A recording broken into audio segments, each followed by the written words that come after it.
สวัสดีจ้าพ่อแม่พี่น้องปองปายชาวอีสานทุกผู้ทุกคนคลิปนี้แอดมินมาอัปเดตประกาศของกรมอุตุนิยมวิทยาฉบับที่2เรื่องพายุฤดูร้อนบริเวณประเทศไทยตอนบนมีผลกระทบ 12-14 เมษายน 68กะสงกรานต์พอดีเนาะพี่น้องเนาะห้ามาเบิ่งกันเลยว่าจังหวัดใดสิได้รับผลกระทบ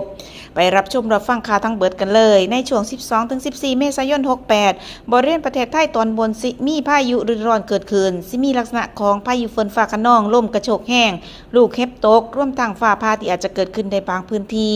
ทั้งนี้เนื่องจากบริเวณความกดอากาศสูงหรือมวลอากาศเย็นกำลังปานกลางจากประเทศจีนแผ่ลงมาปกคลุมภาคตะวันออกเฉียงเหนือของประเทศไทยและทะเลจีนใต้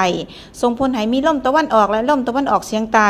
พัดนำความชื้นเข้ามาปกคลุมประเทศไทยตอนบนในขณะที่บริเวณดังกล่าวมีอากาศร้อนเฮามาเบิ่งกันเลยค่ะ12 เมษายน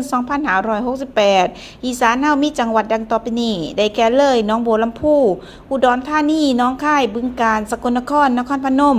มุกดาหารยโสธรขอนแก่นชัยภูมิโคราชมหาสารคามร้อยเอ็ดอำนาจเจริญบุรีรัมย์สุรินทร์ศรีสะเกษและก็อุบลราชธานีค่ะอีสานได้รับผลกระทบแค่12 เมษายน 68เนาะพี่น้องเนาะส่วน13-14นี่บ่มีถ้ามีอัปเดตเพิ่มเติมมาแอดมินก็จะแจ้งให้ทราบจังได้ก็ขอให้พี่ๆน้องๆชาวภาคอีสานทุกท่านระวังอันตรายจากพายุฝนฟ้าคะนองกะหลีกเลี่ยงการเดินทางผ่านบริเวณดังกล่าวและก็ระมัดระวังในช่วงสงกรานต์นำเนาะคลิปนี้แอดมินลาไปแล้วพบกันใหม่คลิปหน้าสวัสดีค่ะ